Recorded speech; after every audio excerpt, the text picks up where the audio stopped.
this person saying this, Chanel saying that, and I'm like, what? Welcome to Snatch, Gay Times' original series where each week we chat with the queens of RuPaul's Drag Race UK Season 6. I'm here with Filipino goddess and Strictly Come Dancing star, Zahirah Zapanta. Hey How everybody, it's Zahira.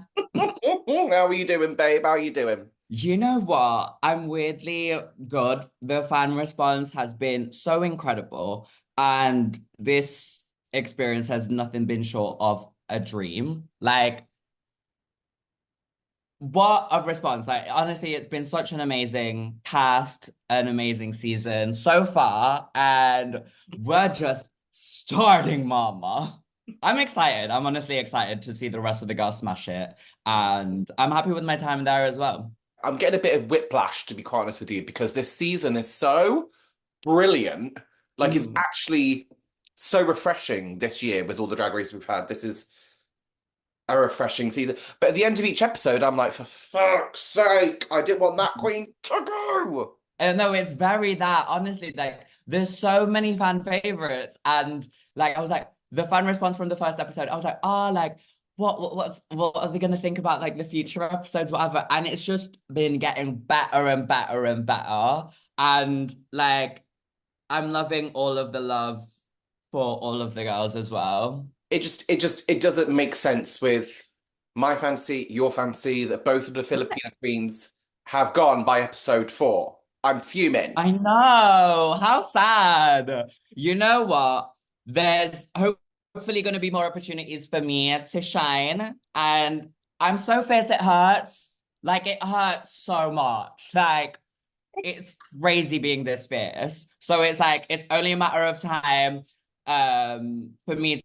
It's my chance to be able to elevate myself. There was things on the show that I look back and watch, and every week I was watching and I thought to myself, I would change this, because as a creative, that's what I look at. And I feel like coming off the show, since we filmed it, I've grown so much. So to go back and have that and to be able to assess myself on TV along with the rest of the world, it's like it's so eye-opening, but it's so useful for me and my drag. And like I love it. And I was authentic. I was like completely myself. Would there have been things that I would have changed in terms of like the runways or whatever? Absolutely. But we all do that as creatives, huh? So how did you feel then watching this week back? Because I mean, I don't think you deserve to be in the bottom. Like, I did not see that for you this week. Thank you. Watching it back, like you build this up in your head. And I kind of had to like therapize myself throughout the past like months to be able to like, am I going to be able to stomach this?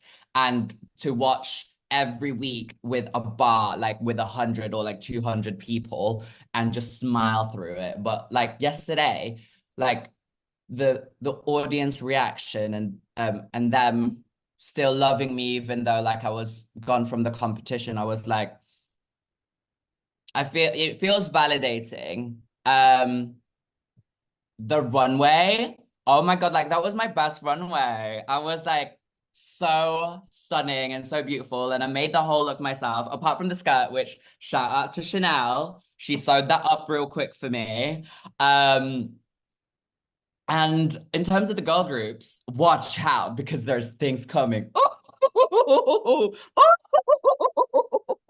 Okay, well, you can't leave me there. What are these things and when are they coming? Tell me more. Okay, she might be doing a tour with Dracula's child, mama. Yeah, so by the time that this probably comes out, the tour will be announced that Dracula's child are gonna be doing a tour. So, period. Oh, Let's I get love that lift correct next time. it. Okay, and can we expect a solo performance of The Void? Absolutely. Enter the void with me. Okay, right. Before we go back into Drag Race, actually, I wanted to ask you, what is The Void? Tell me more about The Void. Who's allowed in? Who's not allowed? Who you refused entry? Tell me more, tell me everything about the Okay, do we want the PG version or do we want the all out all out. amalgam? Absolutely Okay, allowed. so The Void, Enter the Void with me. It was my talent show. It's you, it's me welcoming you into my world. You know, The Void in its like description is like this empty space, but it's like it's beautiful, it's colorful, it's so much fun. It could be a club, it could be like this. There's just this world of like fierce people. You know what I mean? With like really fierce fashion, so much fun. Like they be cackling like hyenas, dancing like crazy, all of that. And in the terms of like the non-PG version, it's like Enter the Hall with Me. It's a song about topping. Enter the hall with me. So it's like my mind, my cortex is a bit wild, and that's how it works. So like it's like loads of different meanings into one really. Okay, so it's the club, for Zahira's world. and it is for tops. Period. Bottoms, are they allowed? Verse people, are they Oh, allowed? absolutely. I mean, technically, bottoms have like voids, so you know, they are the void. They are the boys. They are the void, essentially. You know, the bottoms are the voids. So without the voids, we're nothing. I just wanted to talk to you about the void the whole time. But Absolutely. Also, shout out to Miss Jade Saw because like she's also a void connoisseur. So love that. Love her. we'll catch up at some point about the void. We need to Of do more. course. You're Okay, invited. You're VIP. thank God. I don't want to. Yeah. You're on the list. Can I have a plus one? Oh yeah. Plus Okay. two, plus three, you know, the more the merrier. Um, so yeah, let's go back to the critiques because I don't think you belonged there. How did you feel looking back at the critiques? Do you think you belong there? You know, it at that point in the competition, I was frustrated, and I said that on the runway because I was saying every week, like, I want my moment to shine. I want to be in the top. I want to be in the top. Even on this girl group challenge, it was like, I want to win. I want to win. I want to win. So it's like when what you're trying to convey to the judges isn't coming across to them, it's like you feel like you failed, but watching it back, it wasn't as I wasn't crazy when I thought, no, I was fine. Like I was sickening, I was fierce, and also my look was amazing. Like the best runway that I feel like I presented down the runway. It was so beautiful and so symbolic and like um, I respect the judges though. I absolutely have so much respect for the judges. It's just the way the cookie crumbles sometimes is that season six is just so talented and it's so fierce that somebody had to be there, and unfortunately, it had to be me and Lil. When you go into a lip sync, do you ever think about how the statistics will affect the outcome? Because Lil had a win. And so when you go in, do you think, oh, I'm going to have to work harder actually to stay because of the stats aren't in my favor? Yeah, 100%. Because I knew at that point, being in the bottom three, whilst we were being critiqued, I was like, it's time for me to lip sync because they put me in bottom three for the design and the acting challenge, and I couldn't have any more free passes. Mm. So that was already against me. Lil obviously had a win, and she's been smashing the challenges up until this point. So all I could do at that point was lip sync for my life. Was that in the back of my head that like my statistics versus her track record is against me? Yeah, absolutely. Absolutely. But I'll say this. Like Lill is so talented, just as me. But I've known that girl for years. I've known her since RuPaul's Drag Race UK Ambassador 2015, and we competed with Lavoie and The Vivian and Scarlett Harlot, Joe Black. So many different queens that are now alumni and even winners from the show. You know what I mean? And Lil is such an enigma, and I'm obsessed with her. I'm like every time like she talks, I'm like, wow, like your brain is I thought I was crazy, but like her brain is like wired a little bit differently too. And I think what was beautiful about that experience, as traumatic as it was for me, was before we lip synced, and we knew it was gonna be me and her. she held my hands and she said to me, Zahira, this isn't even a thing. Like, let's just show what Manchester can do. Oh my And like, oh my God, like that really touched me because, I've known this girl for years and like we've shared this experience together now. And, it wasn't a thing, like no hate with each other, just love. Honestly, just love. Oh, I hate it. I don't want to see anyone go I home. know. I want I to know. Snatch Game. I need to know who you're planning for Snatch Game. Tell me everything. So I was gonna do Jim Carrey as the Grinch for Snatch Game, and I was so excited. I went to a local nursing home as the Grinch last year, and to my niece's house and scared her as the Grinch. I've got actual footage of this, and it was magical, but also just terrified all of the old people at the nursing home and my little niece. I also love The Grinch. It's my favorite Christmas film. I watch it every single year. I love it. I right. I don't want you to be like a performing monkey for me, so feel free to say no. But I want to hear your voice. I want to hear your voice as the Grinch. Sam, Merry Christmas. Sammy Lou. What are you wanting this Christmas? You're gonna get some coal. H, H, H, double H, loathing Tyler. I feel like an Oscar is incoming, an Academy Award. Uh, they had to get you out now because you were going to conquer Snatch Game. That's just what was going to happen. It's about damn time an Asian girlie did well on the Snatch Game. So I was like, I was gonna bring it. But you know what? There's always next time, honey. Oh my God, I would love to see you in the green get up. Right? Right? The Because it's muggy would have been mugged, the lashes would have been lashing, and the nose would have been up to here. this is just not what fans see for Zahira. They think I'm like, a pretty queen. But I'm actually really silly. I'm so silly. Oh, I'm so sad we didn't see this. I'm so sad. I'm so sad. I want to talk to you a little bit about how you have made history this season with Saki as the first two contestants on Drag Race UK to be of Filipino descent.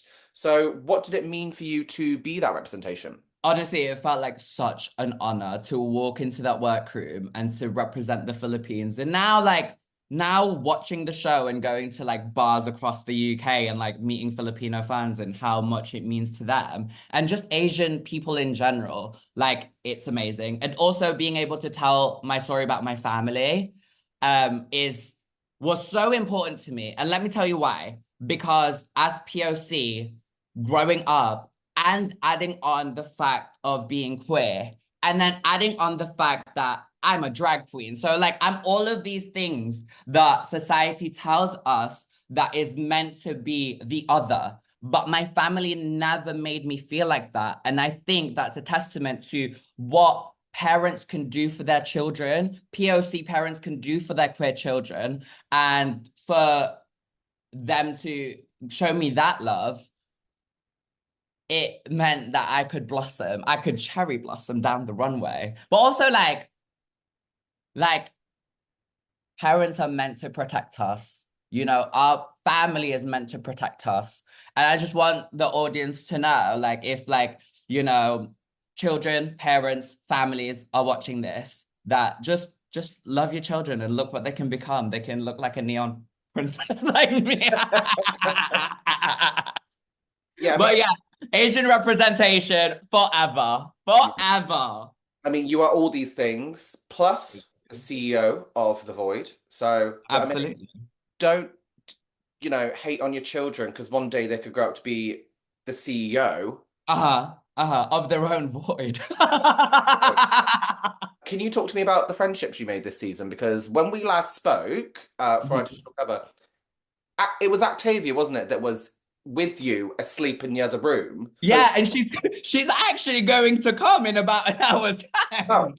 Yes. well, there you bloody go. Yeah, talk to me about that and this bond you formed. Octavia was somebody that I worked with before going on the show, and to see her there on the workroom in the workroom with me, I was like, okay, all of my worries can just go away because prior to walking into the workroom, I was like, oh no, everybody's gonna be mean and like I'm not gonna know anybody. So to see a familiar face and a friend, I was like, oh, I'm good. Like this show solidified not just a friendship, not a sisterhood. It's literally like brotherhood. Like, that's my brother. Kyron's my brother. If you look back at the episodes every week, when I was called out safe, the first person that would always be like on my shoulder was Kyron. Kyron and Octavia got really close with my girl group as well. But yeah, House of Cards, mama. House of Cards are like honestly like brothers for sure. Love Kiki. So yeah, I have so much love for the girls who are left in the competition, and I just wish them good luck. And yeah, it's gonna be amazing. I mean, you three, you, Kyron, and Octavia, you are all off your bloody rocker. I think it makes sense that we are friends, that we are brothers, because we're actually just chaos, like blended in together. If I were to go on a night out with you three, I wouldn't be able to keep up. I think I'd die. I think I'd pass Oh away. my God. No, for real. Actually, who's the craziest one on a night out? I'd say Octavia. I'd say Octavia's the craziest one. So, but then I'm the loudest one. And then Tyron's brain is just crazy as well. So yeah, it's definitely interesting. It's definitely interesting. I'll say that. Okay, I think I need to do that before I die. In the void. Yeah. Go Boy, in the void yeah. and you'll see Tyron and Octavia there. Has Chanel, I mean, we're all dying to find out, has she accepted your friend request on Facebook? Oh my God. It has been like a day, what feels like 7,032 days of Chanel still not accepting my friend requests on Facebook. So Chanel Leanta, accept the friend request. Oh, and apparently badges don't matter. She's not there to make Facebook friends, so at least she's still on brand so far this season. I remember asking everyone for our digital cover, who is the drama this season? And everyone said Chanel. And I was like, oh, okay. And then when I spoke to her, I thought, oh, you're actually, I see a bit of cheekiness in you. Mhm. But watching a show, yeah, you're all right. She is the drama, and I'm loving it. What's great about Miss Chanel is that watching it back now, it didn't really feel like that at the moment because you're just like, oh my God, like what's going on? Like this person saying this, Chanel saying that. And I'm like, what? But watching it back, I'm like, this clever girl, because all of the reads, all of the shade, the one-liners, I'm like, wow. Like she's a mastermind. She's a mastermind of TV. I was like, Chanel producer O'Connor. Chanel producer O'Connor. And I will say that until she accepts my friend request on Facebook. Finally, Mhm. what do you want to do now that you are the Filipino goddess of the UK officially? Absolutely. Drag Race UK icon, Strictly Come Dancing star, future winner maybe. What do you want to do with this platform? I've just got eliminated, but now it's time to elevate. Period. Watch me go on tour. I said it in Meet the Queens, and I manifested that. So watch out for the announcement. Going to the Philippines next year. Okay, okay. I'm gonna release more music. People really enjoyed Enter the Void, so there's more coming. So watch out. And yeah, just more hyena laughs and cackles.